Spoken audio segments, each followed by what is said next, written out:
O presidente do Supremo, Luiz Roberto Barroso, afirmou em entrevista ao jornal americano The New York Times que o judiciário vem sendo atacado de forma injusta e defendeu a instituição de acusações de autoritarismo. Abro aspas. Estamos fazendo uma defesa vigorosa da democracia e nós desempenhamos esse papel de enfrentar um movimento que considero global, radical e de extrema-direita, de ataque às instituições, que circula desinformação e ainda está sendo investigado, talvez tenha até tentado um golpe de Estado. Fecho aspas.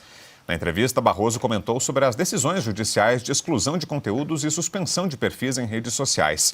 O ministro negou que as medidas sejam censura e afirmou que uma democracia jovem como a brasileira precisa se proteger contra o extremismo, a intolerância, a agressão verbal, o discurso de ódio e a violência física. Que tal, Silvio?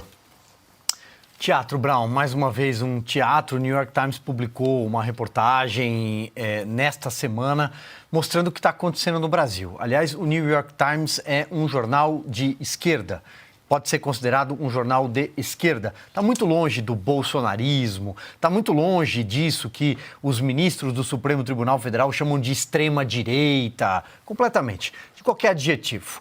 Ocorre que, para os Estados Unidos, e quem é cidadão americano ou quem vive, reside ou buscou abrigo nos Estados Unidos, existe a primeira emenda, existe a liberdade, que é um valor inalienável. Liberdade nos Estados Unidos não se negocia e no Brasil, infelizmente, nós já estamos em outro lugar.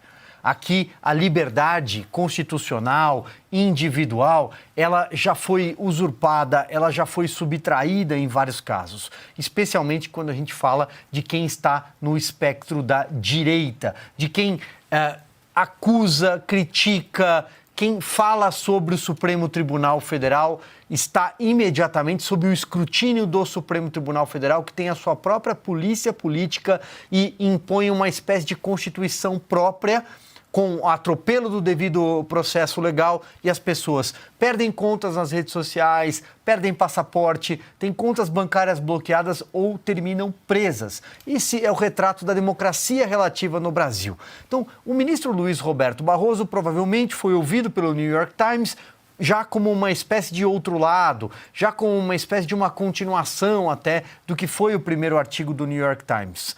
Repito e vou repetir, porque é importante que quem está nos assistindo compreenda. O New York Times é um jornal de esquerda. Ele não estava falando para a Fox, não estava falando para o Wall Street Journal, não. Não. E aí o ministro fala em algo radical, extremista, global. Em que planeta ele vive? Ele vive dentro de uma bolha e ele acha que diante dele o jornalista que está lá, do New York Times, ou poderia ser de qualquer outra publicação da Europa, ele acha que é alguém da Globo News que está diante dele, que vai concordar e falar: é verdade, ministro, o Brasil viveu um golpe de Estado, aquele pipoqueiro era perigosíssimo, tinha um vendedor de algodão doce, aquelas senhoras com Bíblia debaixo do braço, meu Deus do céu, aquele pessoal que protestou naquela tarde que terminou de uma forma que ninguém gostaria, nem eles, nem a gente, nem os ministros do Supremo, porque protestavam contra o triunfo da indecência numa eleição diante de um direito constitucional que é dizer fora Lula.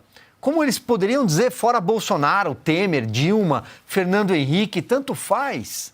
Sempre foi assim no Brasil. A praça é do povo, numa democracia constitucional, é assim que funciona.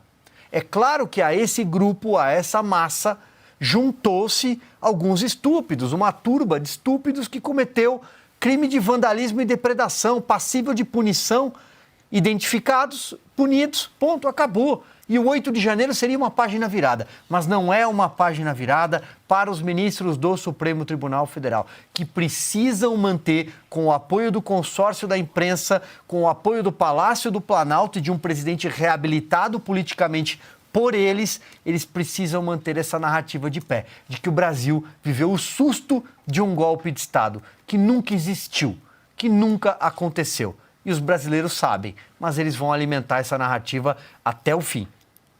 E dá para ver uma preocupação com o cenário externo também, né, Piotr? Como a Suprema Corte é atingida com essa possibilidade de que fora do país ela seja vista, né, dessa forma, né, diante de todas essas violações, essa preocupação de tentar manter a aparência de normalidade por aqui, né, Piotr? Talvez, acho que o ponto que o Silvio pegou dele colocar esse movimento internacional para tentar dizer, olha, nós estamos fazendo a nossa parte aqui, que o mundo abra os olhos também.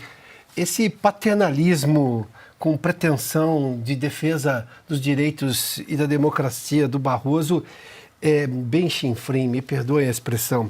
Veja aqui, o ministro negou que as medidas sejam censurar perfil. Não é não, você derruba o perfil, né? E afirmou que uma democracia jovem como a brasileira precisa se proteger contra o extremismo, a intolerância, a agressão verbal, o discurso de ódio e a violência física. Parece aquele pai, né? Aquele pai ditador que diz, vinde a mim, vocês, que eu vou mostrar que este país vai dar certo, mas vocês precisam me obedecer. Sabe, o Barroso, é importante a gente citar isso, ele é conhecedor do direito, ele é sofisticado como advogado, foi um advogado sofisticado, em que pese as defesas que ele fez, por exemplo, do Cesare Battisti, mas ele não é alguém que não conhece o direito. Dizer isso daqui é de uma pretensão ditatorial de dizer, olha, tudo que vocês imaginavam da Constituição, eu agora vou dizer qual é o nosso novo constitucionalismo, que é a tese dele. Vamos interpretar tudo a partir de agora, ou reinterpretar tudo a partir de agora. É muita pretensão, né? E ele, obviamente, está tentando dar uma resposta, mas imagina se você fosse perguntar para um ditador de qualquer republiqueta do mundo se ele não daria uma resposta igualzinha. Estamos defendendo a Venezuela. O Maduro fala a mesma coisa. Se você for a Nicarágua, o Ortega vai dizer a mesma coisa. Estamos defendendo contra os extremistas. Todo ditador diz isso. É impressionante como ele usa uma frase dessa, que, convenhamos, não combina com o conhecimento do direito que ele tem agora. Ele está escolhendo as palavras por conta própria.